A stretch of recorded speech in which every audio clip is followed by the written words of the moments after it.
Oliver Talk. Bem-vindo ao seu podcast de hoje. Enjoy! Guten Morgen, Brazilian! Eu sou o Flávio Morgenstern e você não é. E se você discordar de mim, você provavelmente está errado. Opa, calma. Eu esqueci. Nós não somos o Guten Morgen, apesar de nós estarmos aqui fazendo na mesma produtora, Panela Produtora. Então, pessoal, hoje eu tenho uma novidade para todos vocês que acompanham o Oliver Talk. Agora estará sempre comigo o meu colega e amigo André Assi Barreto. Tudo bem, André? Tudo bem, Luciano. Prazer estar com você em mais essa empreitada. Ótimo. Eu e o André, nós já tínhamos um outro podcast e aconteceram algumas coisas que nós não continuamos, mas depois de alguns longos anos, voltamos mais fortes, mais bonitos, mais inteligentes, né, e mais sábios, por assim dizer. É a nova era. É a nova era, exatamente. Pra quem não sabe, o André, ele possui mestrado na USP, em filosofia. Ele também é professor da rede pública, ele é colunista do Instituto Burke e também é editor de livros. Correto, André? Certinho. Certo. Então, antes de nós começarmos o nosso podcast, eu tenho que dar alguns avisos que vocês sempre me perguntam e parece que vocês não aprendem, né? Não sei. Talvez vocês tenham, 75 anos e não sabem mexer com tecnologia, etc. Tá, eu perdoo. Primeiro, a pergunta que me faz toda hora, onde eu assino o podcast? Bem, é o seguinte, você pode assinar tanto no SoundCloud, se você tiver direto, certo? Nós também estamos no iTunes, no seu programa favorito de podcasts do Android, e também nós estamos no Spotify. Caso você tenha um Spotify, você vai lá, coloca Oliver Talk Podcasts, certo? Então, antes de nós começarmos o nosso assunto, roda a vinheta aí, Papa Figo.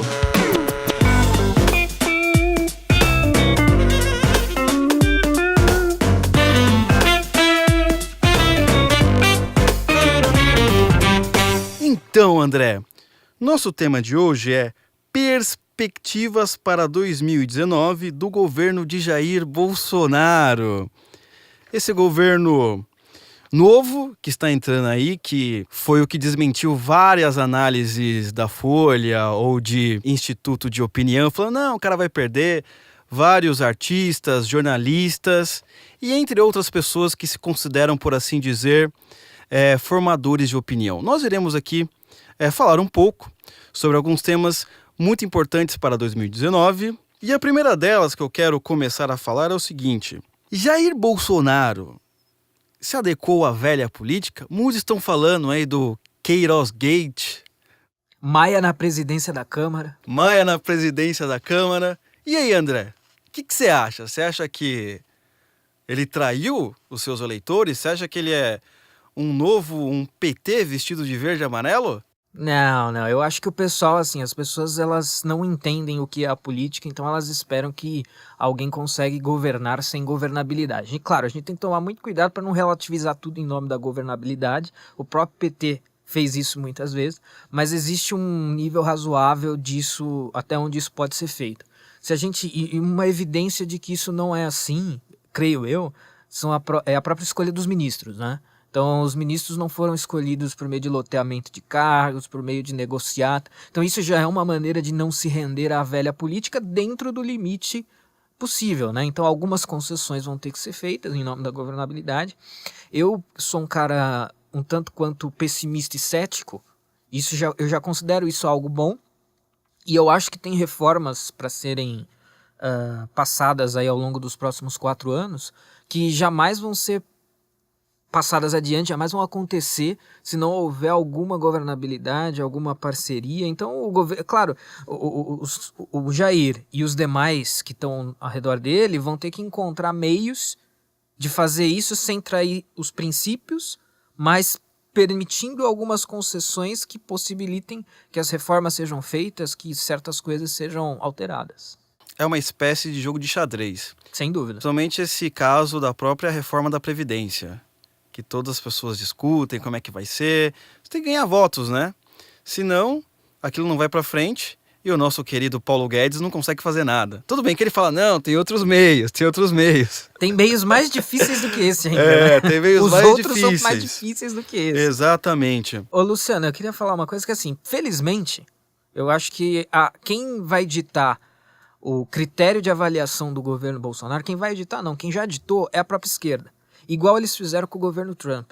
Então, se você, em 2016, antes da eleição, visse as previsões da esquerda sobre o governo Trump, quais seriam? Apocalipse zumbi, Armagedon, fim dos tempos, o planeta destruído em 3 meses. Então, ou seja, a partir disso a gente tem um critério de avaliação. Nada disso aconteceu. Logo, o governo não é tão ruim assim. E felizmente quem estabeleceu esse critério foi a própria esquerda. E eu acho que no caso do Brasil a gente tem uma situação idêntica. Quais são as previsões da esquerda quais são as perspectivas para 2019 da esquerda? Holocausto de minorias, caos, privatizações absolutas e desregradas. Então, se isso não acontecer, o governo Jair Bolsonaro já vai ter sido bom. E esse critério quem estabeleceu foi a própria esquerda para nós. A gente nem teve que se dar o trabalho de fazer isso. Faltou a nação nazista, né? Claro, todos nós falaremos alemão em 2 semanas. Os campos de concentrações, né? Colocando Todo mundo vai estar falando, né? Guten Morgen. Apesar que agora, né, com essa aliança, não, vamos dizer assim, parceria. Agora não, já faz tempo, né? Com até o ministro de Israel, Netanyahu, já desmentiu isso. Mas você sabe como é a cabeça desse povo. Os caras não vão acreditar, mesmo com o ministro israelense lá, essa galera não vai acreditar. Na verdade, eles não vão acreditar mesmo, né? Um desses cartunistas malucos de esquerda aí fez uma charge em que o Bolsonaro abraçava o Netanyahu e o abraço dos dois formava uma suástica, né? Na cabeça dessa gente, eles conseguem acoplar a ideia de que o primeiro-ministro de Israel pode ser nazista. E aí, assim, de onde que eles tiram isso, né? Porque tem o sionismo seria uma espécie de nazismo judeu, no sentido de acreditar que a etnia semita é superior às demais e por isso pode subjugar os palestinos. É uma loucura, é um negócio bem louco, mas os caras, essa é a justificativa deles. Uma maluquice total, né? Isso merece um detalhamento maior que não será agora. Mas vamos lá, um outro tópico que nós marcamos aqui. Será que a economia vai para frente ou não adianta, cara? Nós temos que socializar os meios de produção. Nós temos que, enfim, acabar com as classes sociais, planificar a economia. Talvez seja o jeito, talvez a Dilma não conseguiu planificar a economia totalmente, por isso que tava essa merda. Ela deturpou o Marx. Ela deturpou o Marx. Você acha que essa ideia de, não, agora vamos privatizar tudo? Acho que é até interessante essa fórmula que existe entre o Jair e o Paulo Guedes.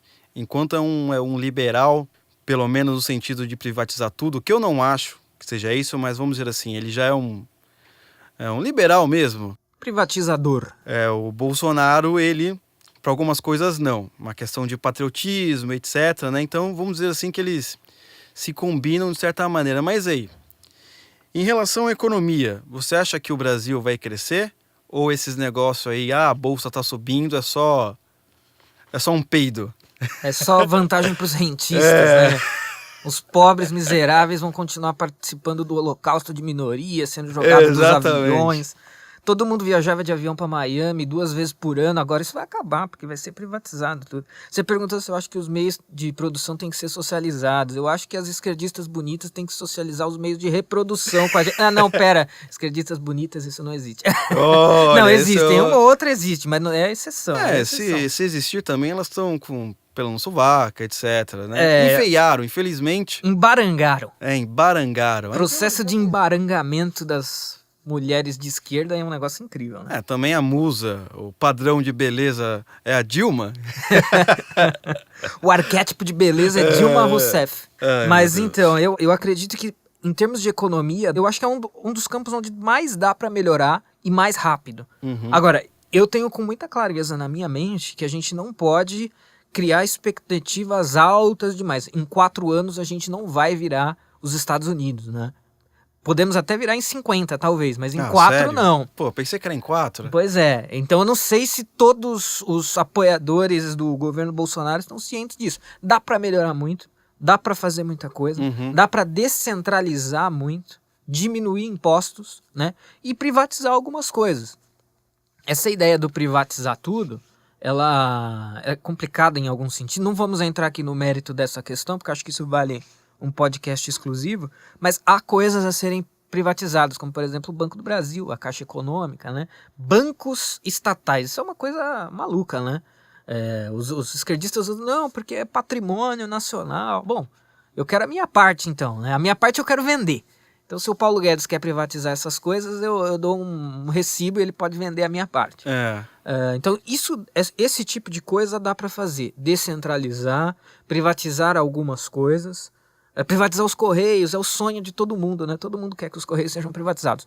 Isso dá para fazer e isso vai trazer melhoras, na minha opinião. Mas existe aí uma questão fiscal maior, existe a questão da previdência. Como é que você investe se você quer cortar impostos? Como é que você equilibra corte de impostos com corte de gastos?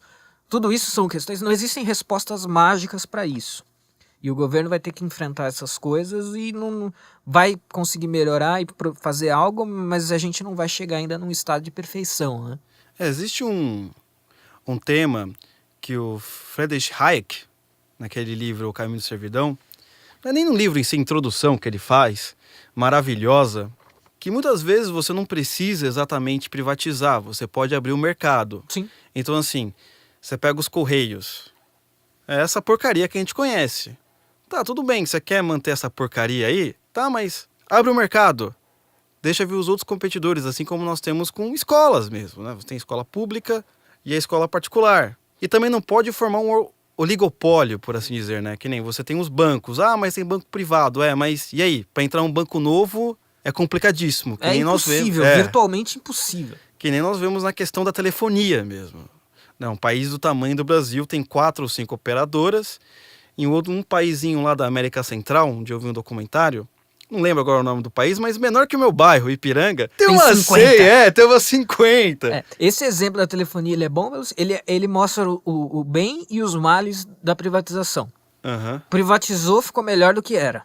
Mas poderia ser muito melhor se fosse uma privatização mais bem feita. Uhum. Com menos regulação, com mais abertura de mercado, como você falou. Exatamente. Então você acaba ficando refém de 5 ou 6 operadoras, que no fundo entram em simbiose com o Estado, para garantir as suas posições privilegiadas, e o consumidor sai prejudicado. Então, será que esse tipo de privatização que precisa ser feito que a gente deseja? Acho que não. Acho que tem que ser a privatização em que realmente tem abertura de mercado, né? Exatamente. Então, o terceiro ponto que nós queremos discutir aqui é a educação. Nós finalmente vamos parar de ser analfabetos funcionais? Isso é possível em 4 anos? Não é possível em 4 anos. Eu acho que se a economia é onde vai dar para ver resultado mais rápido, na educação é onde vai dar para ver resultado mais devagar, se é que vai dar para ver resultado. Claro que algum resultado vai ser possível ver. Mas se a gente tem o problema que a gente tem, e eu acredito que nós temos um grande problema educacional, não existe também método milagroso para resolver isso. Uhum. E o melhor método vai levar aí, ele tem que ser aplicado a uma, 2 gerações para funcionar. Isso é pertinente que eu fale, porque é justamente da minha área, né, da educação. O que acontece? Muita gente pergunta para mim se eu acredito que existe doutrinação. Eu falo, olha, claro que existe doutrinação. Eu vi doutrinação enquanto aluno, vejo doutrinação enquanto professor, só que tem um porém aí. E eu trabalho com uma média de 500 alunos por ano há 6, 7 anos já. Então eu tenho uma amostragem razoável para poder falar. Uhum. Para você doutrinar alguém, essa pessoa precisa ser doutrinável. Ela precisa ter algum mínimo interesse pelo que você vai falar e ser capaz de entender o que você está falando. O que eu sinto da maioria esmagadora do público discente de ensino regular atualmente é que eles são indoutrináveis porque eles não se interessam por essas questões e mesmo se interessassem não têm ferramenta e gabarito para entender e ser minimamente ser doutrinado. É o que nos salva. Ufa! Não, eu já falei isso. Desinteresse, né? Eu já falei isso, olha. Porcaria da escola. Né? Ainda bem. E veja, isso não se aplica só a aluno. Tem muito professor que quer doutrinar, mas é tão incompetente que não consegue. E é incompetente por problemas cognitivos aí de formação. Então o cara até queria, ele entende um pouquinho melhor, Ele queria doutrinar, mas ele não consegue. Uhum. Então, assim, claro, isso não é uma crítica à escola sem partido, porque o problema existe. O problema não deixa de existir só porque ele não consegue ser efetivado. Mas isso também é verdade. Então, ou seja, o nível desse analfabetismo, ou analfabetismo funcional, ele é tão grande que torna a doutrinação impossível. Então isso é um problema e tanto. Como é que a gente. Ou seja, a gente tem que tornar primeiro as pessoas doutrináveis e depois pensar em não doutriná-las. Até porque, por exemplo, se o professor é um analfabeto funcional, ele não vai conseguir também fazer isso. Como que ele vai educar outra pessoa, né? Qual que é a sua definição de analfabeto funcional? Olha, isso é uma questão interessante porque o Olavo, recorrentemente, ele menciona uma pesquisa em que diz que 50% dos universitários brasileiros hoje são analfabetos funcionais. E se você for buscar a metodologia dessas pesquisas, a gente vai ver que existem definições diferentes de analfabetismo funcional. A definição clássica de analfabetismo funcional é o sujeito ser capaz de ler e compreender uma frase, um trecho de um texto. Nesse sentido, talvez falar em 50% de analfabetos funcionais em nível universitário, aí talvez seja exagero, talvez seja um pouco menos. Mas é claro que aí se você trabalhar com uma outra definição, então olha, eu não vou colocar simplesmente uma frase, eu vou colocar um trecho de Platão, um parágrafo só. E o sujeito vai ter que ler e interpretar. Se ele não conseguir, ele é analfabeto funcional. Isso é razoável, isso é um teste razoável. Então a gente tem aí 50% em nível universitário, e pela minha experiência com o ensino regular, é muito mais. Deve raiar os 80%. E na verdade tem pesquisas que provam isso, né? O sujeito sai do último ano do ensino médio letrado, né? Ou seja, ele identifica letras e tudo mais, e incapaz de fazer uma conta de divisão simples. 60% do público do ensino médio sai desse jeito. Então você também não pode ficar muito surpreso que mais ou menos 50% do público universitário seja analfabeto funcional. Isso é um problema muito grave para ser resolvido em pouco tempo. Dá para resolver? Talvez. Porque, como eu disse, eu sou um pessimista e um cético. Mas se for ser resolvido, vai demorar. Você sabe que eu tenho um ótimo teste para detectar um analfabeto funcional. Eu sou irônico por natureza. E assim, qualquer texto irônico, você tem aquelas nuances. Perfeito. Você tem aquelas metáforas. O analfabeto funcional, ele não consegue captar a ironia do texto. Ele lê as palavras, mas ele não consegue entender que ali tem uma figura de linguagem. Ele transforma tudo num literalismo tosco. Perfeito. Né? Então, muitas vezes, assim, eu vou lá e escrevo um negócio, o cara não entendeu. Eu vejo pessoas, por exemplo, muito engraçado o Facebook, é um grande laboratório, né? Fazendo um textão, querendo rebater algo, mas partindo de um entendimento errado. Perfeito. Esse é o famoso... E todo mundo que pratica o famoso shitposting conhece esse problema. Você escreve lá uma besteira qualquer, o sujeito não consegue interpretar aquilo adequadamente, não percebe que é uma ironia, que é uma brincadeira, etc. Aí ele vai com 2 pés no teu peito pra te criticar, só que não, você tava brincando. Talvez você concorde com esse sujeito ali em alguma medida, mas como ele é incapaz de desvendar os elementos ali ocultos de um texto, de uma frase... ele não entendeu, né? Então, não, perfeito. Esse é um teste perfeito. Veja, o sujeito consegue ler e até consegue entender no certo sentido. Mas ele não consegue imaginar que possa ter um sentido a mais ali travestido de uma figura de linguagem. Eu tenho um exemplo prático disso. Tem um livro do Richard Dawkins, né? Não é um autor que eu curta mais, mas que eu li, que chama O Relojoeiro Cego. E teve um belo dia que eu estava com esse livro no meu material, nas minhas coisas e tudo mais. Aí um aluno falou assim: nossa, professor, deve ser interessante essa história, né? A história de um relojoeiro cego. Então não achou que era uma história sobre um sujeito, um cara que era um relojoeiro e que era cego. E não que isso era uma metáfora, né? Aquilo o relojoeiro cego é uma metáfora para explicar como é que a seleção natural funciona. Mas, assim, tudo bem, se você não conhece o livro e o autor, você poderia... Né? Mas você teria que, no mínimo, considerar a possibilidade daquilo ser uma figura de linguagem querendo dizer alguma outra coisa. Eu acho que uma história sobre um relojoeiro cego não seria muito interessante, né? Mas é exatamente isso. Então, nós sabemos, por exemplo, que além dos professores terem um sindicato muito forte, terem uma visão de mundo unitária, no sentido mais marxista, paulo freiriana, enfim, da escola de Frankfurt, etc. Além de conhecer como funciona a máquina, né? Tem todo esse... Porém, né? É como o Gilberto Freire fala, né? Não são intelectuais, né? São intelectuários, né? Não são intelectuais, ou também o próprio Ortega y Gasset fala, né? Não, são burocratas, enfim, homens de negócios que se acham pessoas que estão ensinando.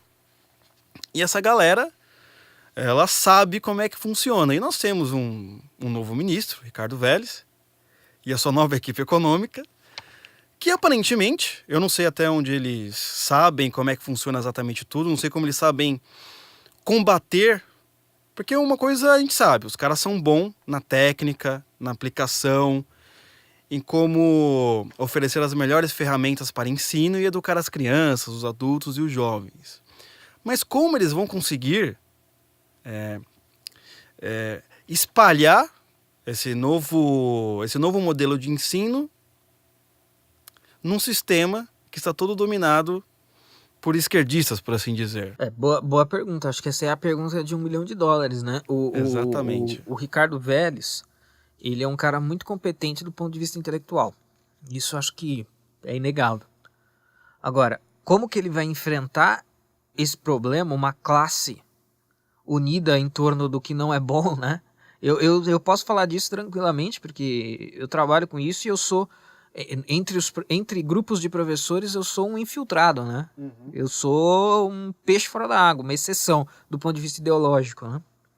E como enfrentar e como furar essa barreira, realmente... Então, essa é mais uma grande questão que se casa com o que a gente disse anteriormente, que isso não tem uma solução no curto prazo. Isso você só resolve no longo prazo, formando uma nova leva de professores, que não é questão de formar professores de direita, não é nada disso. Mas você formar com outro repertório, em que o sujeito vai estar muito mais aberto ideologicamente, e você vai ter talvez aí um equilíbrio e tudo mais. E aí você não vai ter que enfrentar esse tipo de problema. Agora, até chegar nesse ponto, meu amigo, tem chão. Sim. Falando em professores também... de vez em quando eu me pego pensando com os meus botões aqui, quando chegar, por exemplo, abril, maio, aquela época que começam as grandes greves, né? Aí vai a USP, aí vai os metroviários, aí começam os professores no Brasil inteiro. Eu fico pensando, cara, será que esse vai ser o grande teste do governo Bolsonaro no primeiro ano? Como ele vai lidar com todas essas greves? Porque a esquerda não está no poder, pelo menos assim... no poder administrativo, executivo, de certa forma, mas os caras são bons em boicote, em greve, essas coisas. Tudo bem que, de certa forma, a direita cresceu. É uma das coisas assim que eu quero ver. Como que o pessoal que está no governo vai lidar com isso. Porque os caras, nesses últimos anos, eles não conseguiram parar o país. Foi mais o pessoal do Fora Dilma, que ajuntou milhares de pessoas, mas você tem a esquerda inteira unida, finalmente, e o pessoal que pode se decepcionar, né, com o Bolsonaro, se ele cometer qualquer erro. Né? Então eu estou ansioso para ver o que vai acontecer em abril e maio. Não que eu estou esperando a desgraça, mas eu quero ver aí como ele vai enfrentar todos esses problemas. A esquerda unida contra o coiso, né? Contra o coiso. Olha, na verdade, eu acho que isso que você está colocando, esse desafio, ele já se antecipou e ele já existe. É o que está acontecendo no Ceará, né? O Ceará é uma prévia do que será o Brasil nos próximos 4 anos. Então, todas as ações do governo Bolsonaro que se voltam contra os establishments de esquerda e o crime organizado, ou seja, a mesma coisa, vão gerar respostas do tipo agressiva, como que a gente está vendo no Ceará. Embora eu li que algumas, tipo a CUT, ela assinou um documento ali se comprometendo a colaborar e tudo mais, mas eu acho que isso é tudo fachada, isso é tudo a casca da coisa. A hora que pegar fogo, literalmente ou metaforicamente, os caras vão fazer... Olha, eu comecei a me interessar por política quando o PT era oposição. Então eu sei bem o que é o PT na oposição. Só que agora eles estão muito mais enraivecidos, muito mais treinados, com uma bagagem de governo aí de 13, 14 anos, então vai ser muito pior. Vai ser muito pior. né? Então, assim, como eu falei no início, é um pessimista, um cético e um cínico que tá falando. 2 filósofos com perspectivas aqui um tanto quanto interessantes. Mas eu acho que quando chegar a esse ponto aí, o negócio vai ficar meio feio. O negócio vai ficar... Tomara que não, tomara que o governo consiga agir de maneira que isso daí não alcance os objetivos pretendidos, né? Uma outra coisa, manifestação do MPL, né? Atenção, MPL, não é MBL, contra o aumento na passagem de ônibus aqui em São Paulo. Aí você pode pensar, pô, isso é bom ou isso é ruim? Manifestação, parar o trânsito, aquela coisa toda. Bom, da última vez que o MPL fez uma manifestação, eles pariram o MBL, eles criaram o precedente para as manifestações de rua para o impeachment da Dilma e criaram o sentimento antipolítico que elegeu o Bolsonaro. Então eu não sei se eu fico triste ou feliz. Foi um tiro no pé, né? Total. Porque o que acontece? Aquilo lá tudo começou com todas as manifestações de esquerda de sempre. Meia dúzia de mortadela que tá ali porque tá ganhando alguma coisa, protestando contra qualquer coisa. E naquele caso era o aumento das passagens. E naquele caso as pessoas comuns compartilharam daquele sentimento de desgosto e revolta. Então elas colaram na manifestação dos caras. As pessoas comuns não são black blocs, não fazem parte do MPL e não compartilham de todas as bandeiras desses grupos de extrema esquerda. Mas aquele caso, a revolta contra o aumento da passagem, sim. Aí juntou tudo e ganhou volume. Só que quando ganhou volume, e depois a prefeitura cede no preço da passagem, continuou o espírito, mas mudou o tópico. Aí virou corrupção. Aí a esquerda falou, nossa, nós colocamos milhões de fascistas nas ruas. Foi aí que começou, de vez, embora já existisse, esse negócio de chamar todo mundo de fascista. Quando essa massa foi pra rua protestar contra a corrupção e não mais contra o aumento da passagem. Uhum. E aí ganhou um monte de outras pautas. Contra a corrupção, contra projetos de lei, contra PECs, pela privatização da USP. Eu tô aqui, ó, com um cara que ergueu um cartaz nessas manifestações escrito "Privatize a USP". É uma longa história. Depois eu explico, mas é uma longa história isso daí. História engraçada, aliás. Então vamos ver aí. Ou seja, agora para falar o resumo disso tudo que eu coloquei é algo otimista. Vai que os caras aprontam uma dessa e se volta contra eles de novo, né? Isso aí.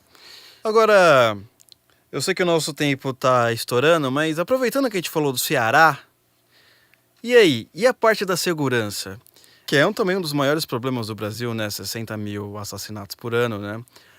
Não somente isso, né? Todo o problema da corrupção, até a escolha do ministro Sérgio Moro foi muito mais que simbólica, né? Foi um reconhecimento por alguém ter sacrificado a sua própria vida. Quando eu falo ter sacrificado, o sujeito acha que não, o Moro morreu. Não morreu.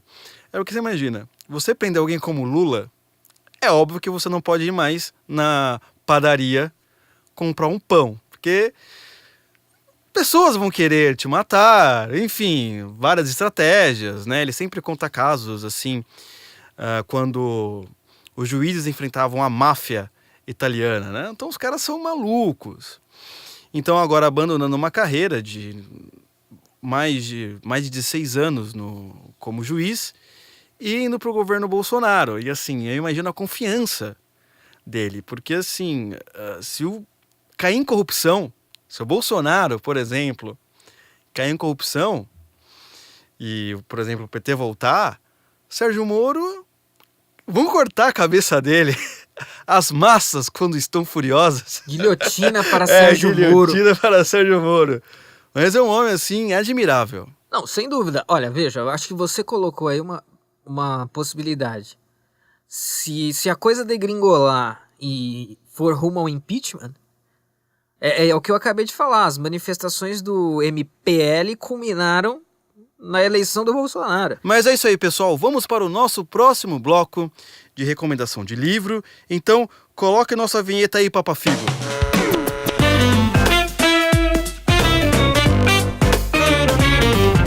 Então, André, falamos aí sobre várias coisas. As pessoas sempre recomendam um livro, 2. Que livro tem que ler, onde tem que comprar. Né? Você vai poder comprar o livro na descrição, aqui embaixo, um link da Amazon, compre lá para ajudar a gente. Qual livro você trouxe pra gente hoje, André?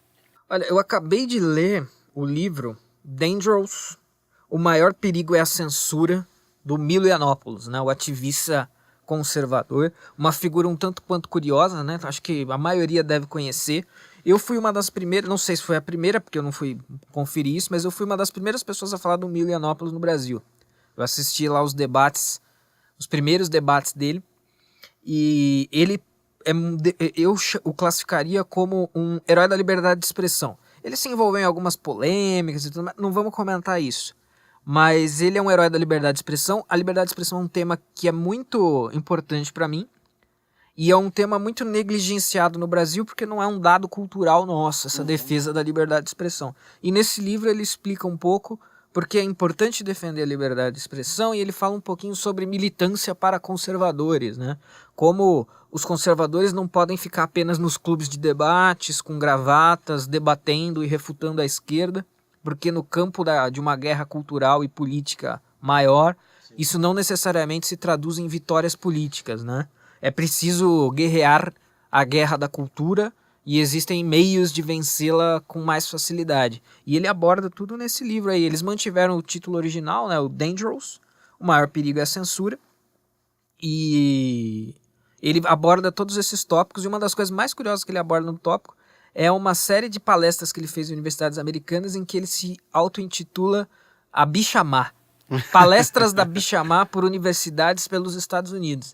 Então é legal porque tem uma estética diferente daquilo que normalmente as pessoas associam com conservadorismo, né? Então é um judeu por parte de mãe, católico, homossexual, conservador, eleitor do Trump, que namora e agora é casado com um cara negro. É uma figura interessante. Parece brasileiro, né? Tudo misturado. Vai saber, tudo né? junto. Então é isso, pessoal. Muito obrigado pela presença de todos vocês. Eu sou o professor Oliveira, ou Nina Simone, como algum de vocês conhece. Carinhosamente. Estou aqui com o professor André Assi Barreto. Alguma consideração final? É isso, Luciano. Prazer estar aqui. Queria falar pro pessoal, quem não me conhece ainda, me procurar na minha página, André Assi Barreto. Dá uma visitadinha no meu Patreon. É patreon.com/André Assi Barreto. Lá você pode conhecer um pouco mais da minha vida intelectual. É isso aí, então. Pessoal, até a próxima e tenham uma boa semana. Oliver Talk. Este é o fim do seu podcast. Muito obrigado.